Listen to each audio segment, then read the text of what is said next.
moment this is. One of the top 25 Halo players of all time, part of that Forerunner program. He literally helped build and craft Halo Infinite. Now he's here competing on the big stage versus FaZe Clan. Here we go. Native White is definitely a popular team. A lot of people with their eyes on this roster. We got Barcode out of the ANZ region. We got Tapping Buttons out of Mexico, but they're all coming together to fight under the team name Native White.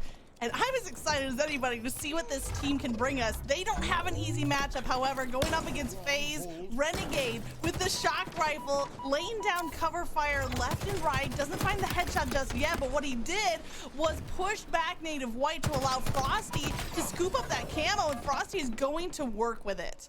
And the opening break looking very strong for FaZe Clan as they controlled numbers, shock rifle, camo, and the lead here, 20 and rolling against Native White. They're going to have to find an early answer here if they want to bounce back against FaZe Clan, who is seemingly bouncing back after a muddled performance there in that last series. I think a little bit of a trap match, maybe sleeping, maybe looking ahead to this Native White series, and it makes perfect sense because FaZe Clan looking up to the task here with that rolling 40-0.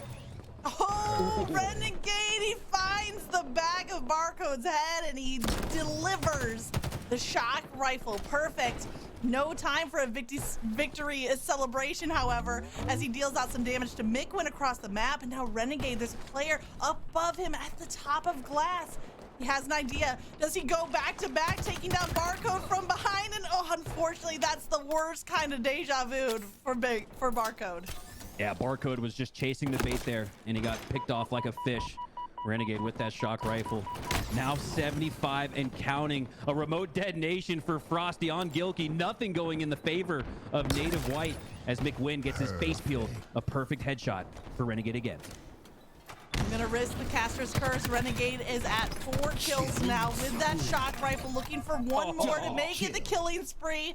Frosty with slays of his own across the board. Wait, if I read this correctly, Frosty, Renegade, and Royal have not died yet. They are steamrolling through this game. And of course, if I say Renegade's name alongside with Killing Spree, he's gonna find his death, but not before FaZe Clan has passed that 100-point mark.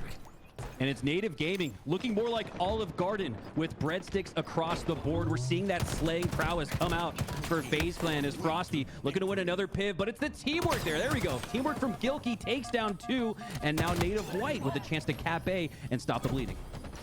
I mean, they need to stop the bleeding, but they haven't put a dent into FaZe Clan just yet. One capture's not enough. If they can secure B, they're finally gonna break that goose egg 0 on the scoreboard. They're getting multiple objective points right here. They need to keep this going though. Chaining together positive play after positive play. Royal 2 now at the back of B, trying to flip it back over for FaZe. Royal 2 popping shots with that disruptor like he's got the shock rifle instead. Everything going in favor of FaZe Clan here early on, and just as it looked like magic, we're going to see a little bit of a breakthrough from Native White. FaZe Clan has broken the resolve of Native White, and they're going to have to come up with another answer. Now down 145-5. Earlier, 20-0, it was looking more doable, but right now it's looking like all FaZe Clan here in game 1. Now we have seen a pretty impressive comeback in Strongholds earlier today during that darkest hour matchup. But this is almost impossible. If there's a mode to do it in, it's Strongholds. But Frosty shuts down that capture. That was, you know, potential for a triple cap, at least for a brief moment. But instead, off of that kill, Frosty resets the zone, and he's even firing the disruptor at the weapon pad, at that plasma pistol pad right there, to keep Tapping Buttons suppressed. Yeah, another one of those kills that looks like one in the feed, but really counts for more as it regains control of A.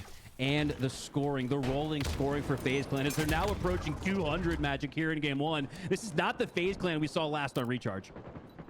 We're setting up to see either the most dominant win of the day or the most miraculous comeback. One way or the other, this is a game to watch. Royal 2 takes the break onto Pipes. He gets shots onto 2 players. Tapping Buttons is there to meet him with damage of his own. Tapping Buttons now with the shock rifle in hand. Lines up a body shot. Doing a great job of playing his life throughout this game with only 4 deaths. Can he continue to do so? Playing his life has not been enough, however, for the Native White team. He needs to hit a shot. He finds a body shot onto Royal 2. Renegade is also right around the corner. Both players are weakened by Tapping Buttons, but he is not finding those slays. And it's the Slays that have gone back in favor of Native White in the sense that they're off of that really slow start. We saw red sticks across the board going into the 2-minute mark. Now they've done a good job. 4-4-7-2. They're getting back in the mix, but it's not resulting in points for Native White. FaZe Clan looking dominant here as Barcode potentially reverses fortune with that reversal. It's going to have to start here with B and Gilkey. Gilkey securing that control. He's going to put some points on the board here, but Magic, the question is, for how long? Points are on the board right now for Native White, but there's still pressure on the C side as FaZe Clan rolls through. Barcode across the map. I think there's a player behind him at the top of lift. Barcode jumps out, has Renegade down to 1 shot. Looking for the assist to come through. Native White now with a triple cap. If there's one way to get back from a deficit in Strongholds, the triple cap is really the Hail Mary for this team. And this is huge. Even if you end up losing here in game 1, just for Native White to say that they showed some fight, they showed some resistance, it's almost like seeing is believing for them because they're a new team. FaZe Clan, aside from Renegade, these are guys that have been playing together for years and years and years. Mick Wynn, the American, bringing guys from Australia, Mexico, and Gilkey into the fold. They're all new to each other. There might even be a language barrier there. So I think we're starting to see a little bit of that come to fruition as we see FaZe Clan and their experience with each other coming out on top here in game 1. Barcode holding the zone at B, but a frag grenade finds him. Gilkey might take over that position to try to continue this capture onto B side. A much needed capture at that, as FaZe Clan are just 9 points away from taking this win. Frosty cleans up the kill. He's holding onto the zone. He's left at 1 shot. 1 grenade could stop that capture, but somehow Frosty is staying alive. He's 15-7, and with that capture on B, 2 seconds left. That's 1. That is game. FaZe Clan come out with a dominant game number 1.